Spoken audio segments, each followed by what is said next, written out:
Queridos amigos, celebramos hoy la solemnidad de los apóstoles Pedro y Pablo, y tiene una fuerza especial hacerlo aquí en Roma, donde reside y hace su tarea para la Iglesia Universal, además de ser el obispo de Roma, el sucesor de Pedro, hoy Francisco.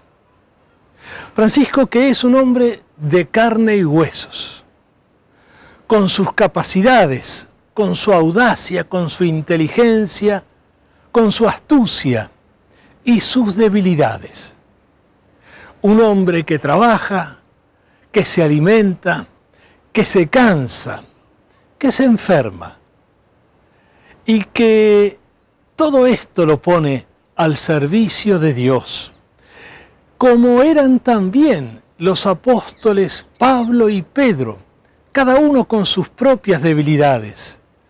Pedro no solamente 3 veces negó a Jesús en la noche del Jueves Santo, tantas otras fue tan impulsivo, tan irreflexivo en sus reacciones, que pasó vergüenza y hizo que recibiera más de alguna reprensión del mismo Jesús.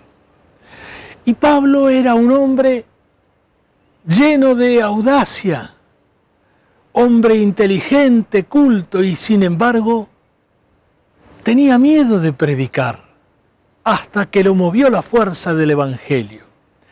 Por eso conviene saber que no está la fuerza de Francisco, como no la estuvo la de Pablo ni la de Pedro, en lo que ellos mismos, cada uno de ellos, por su propia condición puede hacer, sino en la fe que une a Jesús, como unió y mantuvo sólidamente unido a Jesús a Pablo y antes a Pedro. Yo ya decía desde el día mismo de la elección de Francisco qué buscaban los cardenales y qué encontraron en él durante el cónclave en el que lo eligieron. Pues, primero que nada, un hombre firme en la fe, de tal modo atado a Jesús por la fe, que tuviera la libertad de predicar con fidelidad, con apertura y con audacia a todos el Evangelio.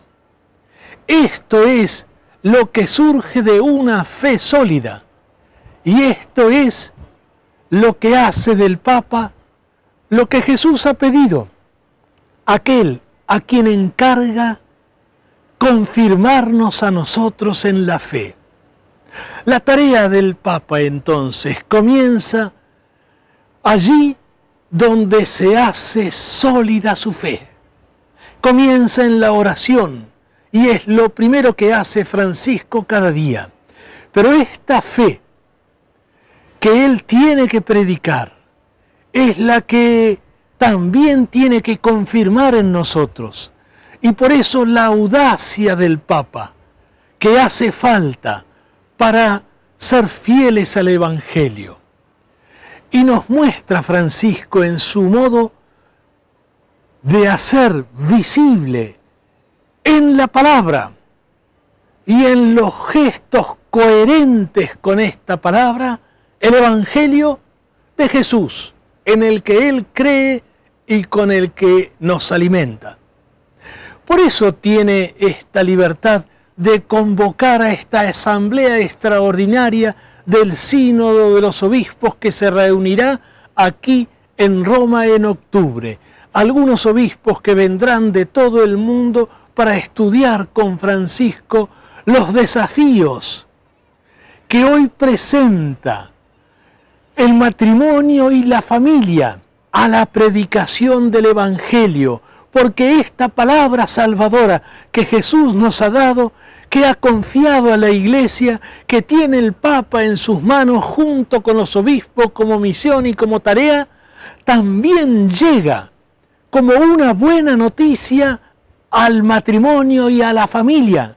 Y esto hoy presenta un desafío, y es esto lo que los obispos con el Papa, reunidos en la Asamblea Extraordinaria del Sínodo de los Obispos, van a estudiar en octubre. ¿Cuáles son estos desafíos y cómo se predica con audacia y fidelidad hoy la alegría de esta buena noticia para el matrimonio y la familia?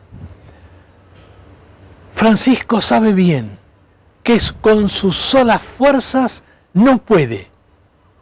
La de él es la fe que lo mantiene unido a Jesús. Por eso pide que recemos por él.